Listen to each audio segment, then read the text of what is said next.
Hey guys, today we're going to be going over parallel compression. Parallel compression is very useful for a variety of things in your mix, especially when you want that extra oomph, for lack of a better term, but you want that extra punch. Now, when I say punch, the first thing that comes to mind is drums, right? So that's what we're going to be going over.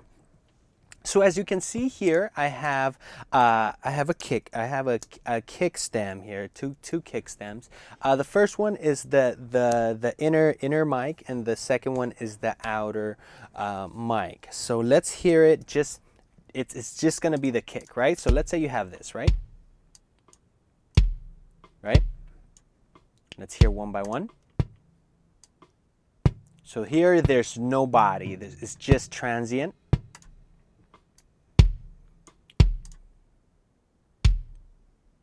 Ooh, I like that. That is my favorite here, and it's labeled kick body. So I'm gonna use that. Now, parallel compression. What's parallel compression?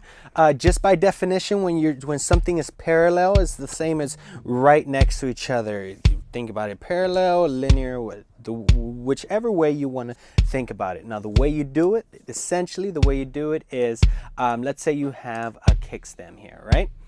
Kick stem, let's say you have compression, you have your compressors, your EQs, etc., etc. Now, to parallel compress it, what you're going to do is you're going to send out your signal. You're going to send out on a bus, let's say bus 1314 in this case. You're sending it out. Let's put it at maybe negative 12, it really doesn't matter, it could be negative 10. Let's do negative 10 just for now. All right. And then we're going to send it to an aux.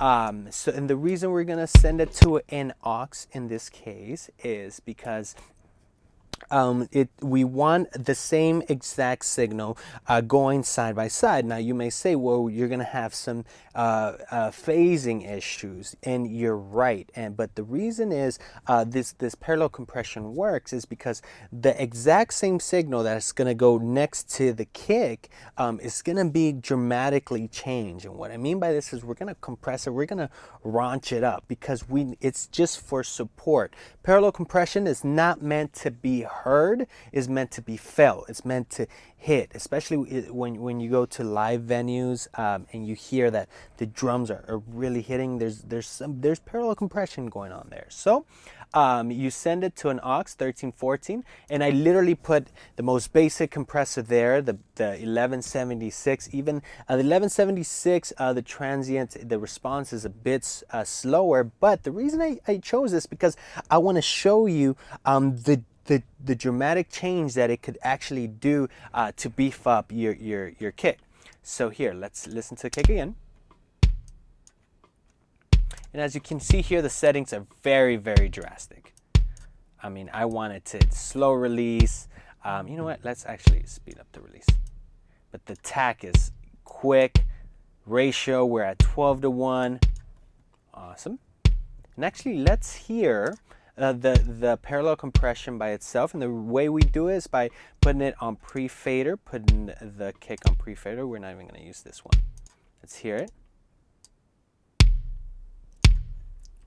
As you can hear, there's a lot of compression going on, but it's that transient that's going to make the difference here.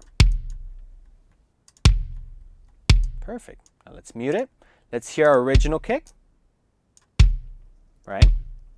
Now let's mix in, and the way parallel compression is going to work is that you're going to mix it in. So here, you just unmute it, you play it.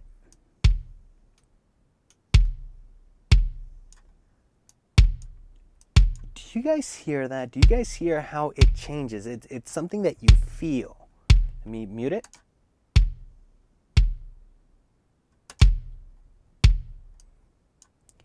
The great thing about parallel compression that you could get creative with it if you want to add some extra low end just to beef it up as well. That's something I like to do as well. You know, just add in a little 200 to that parallel compression. So yeah, guys, this is parallel compression.